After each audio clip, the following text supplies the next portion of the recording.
তো পলিটেকনিক যিসকল ছাত্ৰী ফাৰ্ষ্ট ৰাউণ্ডত ছিট পোৱা নাছিলে তেওঁলোকে ছেকেণ্ড ৰাউণ্ডৰ কাৰণে অপেক্ষা কৰি আছিল আৰু ছেকেণ্ড ৰাউণ্ড ৰিজাল্টটো আজি দিয়াৰ কথা আছিল যদিও ৰিজাল্টটো আজি প্ৰকাশ কৰা নাই কিবা কাৰণত। তো ছাত্ৰ ছাত্ৰীসকলে ৰিজাল্টটো আজি চাব পাৰিব নে কালি চাব পাৰিব সেইটো আপোনালোকে জানিব পাৰিব। লগতে আপোনালোকে এইটো জনাম যে আপোনালোকে একচেপ্টেঞ্চৰ লাষ্ট ডেটটো কেতিয়া হ'ব এইটো জনাম। লগতে আপগ্ৰেডেশ্যন যিসকলে কৰিছে তো আপগ্ৰেডেশ্যন ৰিজাল্টটো তেওঁলোকে কোনদিনা পাব এইটো জানিব পাৰিব। লগতে আপোনালোকে যদি ছেকেণ্ড ৰাউণ্ডত নাম নাপায় কাৰণ বহুত ছাত্ৰীয়ে কিন্তু যি প্ৰিফাৰেঞ্চ মডিফাই কৰাৰ অপশ্যন এটা পাইছিলে সেইটো বহুতেই ভুল কৰিছে।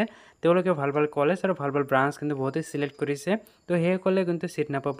তো যিসকলে ছিট নাপাব তেওঁলোকে থাৰ্ড ৰাউণ্ডৰ কাৰণে কি কৰিব লাগিব সেইখিনি আপোনালোকক জনাম এইটো ভিডিঅ'ত। তো ভিডিঅ'টো সম্পূৰ্ণকৈ চালে সম্পূৰ্ণ তথ্য আপোনালোকে ইয়াতে বুজি পাব। যিটো এইটো কথা বহুতেই সুধি আছে যে আপুনি এতিয়ালৈকে যিহেতু ৰিজাল্টটো দিয়া নাই আমি কেতিয়া ৰিজাল্টটো চাব পাৰিম, আমি কেতিয়া ৰিজাল্টটো আমি লাভ কৰিব পাৰিম এইটো বহুতেই সুধি আছে। চাওক আজি যি ইয়াতে ৰিজাল্টৰ কথা উল্লেখ কৰিছে আপোনালোকে ইয়াতে চালে চাব পাৰিব যে 15 জুলাই বুলি লিখা আছে যিটো আপোনালোকে এলটমেণ্টৰ তাৰিখ হয় এইটো চাওক 15 জুলাই কিন্তু লিখা আছে।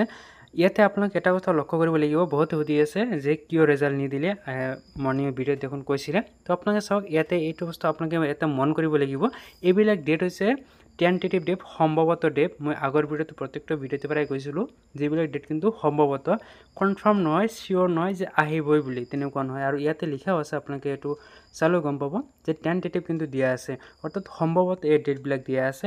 এদিন দুদিন আগতো যাব পাৰে পিছতো যাব পাৰে সেইবিলাক লৈ আপোনালোকে টেনশ্যন ল'ব নালাগে হাবাথুৰি খাব নালাগে। আপোনালোকে ইয়াতে চাব যে 15 তাৰিখত দিয়া আছে যদি আজি 15 তাৰিখ আজি যদি ৰিজাল্টটো নাহে তেনেহ'লে আপোনালোকে কালি পাই যাব ৰিজাল্টটো।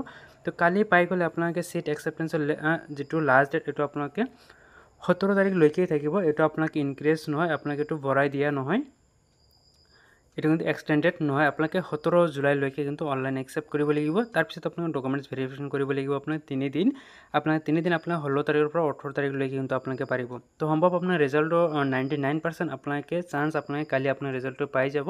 মৰ্ণিং 10টা বজাৰ পৰা আপোনালোকে 12টা বজালৈকে আপুনি চেক কৰিব আপুনি ৰিজাল্টটো কনফাৰ্ম আপোনালোকে 99% চিয়'ৰ আপোনালোকে ৰিজাল্টটো পাই যাব। ইয়াৰ লগতে মই এইটো ক'ব বিচাৰিছোঁ যে আপগ্ৰেডেশ্যন ৰিজাল্ট এই সম্পৰ্কে বহুত সুধিছে যে মোৰ আপগ্ৰেডেশ্যনটো হোৱা নাই এতিয়ালৈ ৰিজাল্টে দিয়া নাই আপগ্ৰেডেশ্যন কেনেকৈ আহিব। চ' এতিয়া ছেকেণ্ড ৰাউণ্ডৰ আপগ্ৰেডেশ্যন একেলগে আহিব। যেতিয়া ছেকেণ্ড ৰাউণ্ড ৰিজাল্ট আহিব তেতিয়া যিসকল আপগ্ৰেডেশ্যন কৰিছিল ছাত্ৰীসকল তেওঁলোকে নিজৰ প্ৰফাইলত গৈ চেক কৰিলে তেওঁলোকে চাব পাৰিব যে আপগ্ৰেডেশ্যন পাইছে নে পোৱা নাই এইটো তেওঁলোকে জানিব পাৰিব। যদি আপগ্ৰেডেশ্যন পায় তেনেহ'লে তেওঁলোকে একচেপ্ট কৰিব লাগিব। একচেপ্ট কৰিলে কলেজৰ পৰা ভেৰিফাই কৰিব অট'মেটিক কৰি দিব কলেজৰ পৰা। নেক্সট কুৱেশ্যন এইটোৱে যে বহুতে সুধি আছে যে ছেকেণ্ড ৰাউণ্ডত যদি এলটমেণ্ট নাহোঁ তেনেহ'লে আমি থাৰ্ড ৰাউণ্ডত কি কৰিব লাগিব।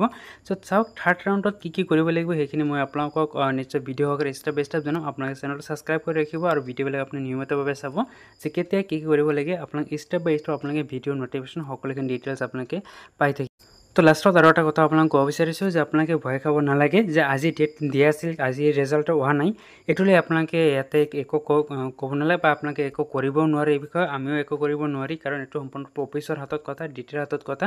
তেওঁলোকে ৰিজাল্টটো যেতিয়া প্ৰকাশ কৰিব তেতিয়া আপোনালোকে চাব পাৰিব আপোনাক মই নটিফিকেশ্যন নাইবা আপোনালোকে এইটো জনাই দিব পাৰিম। তো আপোনালোকে চেনেলটো ছাবস্ক্ৰাইব কৰিব নটিচ আৰু তেওঁলোকৰ ৰিজাল্ট অৰ্থাৎ আপোনালোকৰ ৰিজাল্ট পাব্লিছ হোৱাৰ লগে লগে মই আপোনালোকক গ্ৰুপত জনাই দিম ভিডিঅ' সহকাৰে জনাই দিম আপোনালোকে কেনেকৈ চাব কেনেকৈ চেক কৰিব সকলো তথ্য আপোনালোকে জানিব পাৰিব।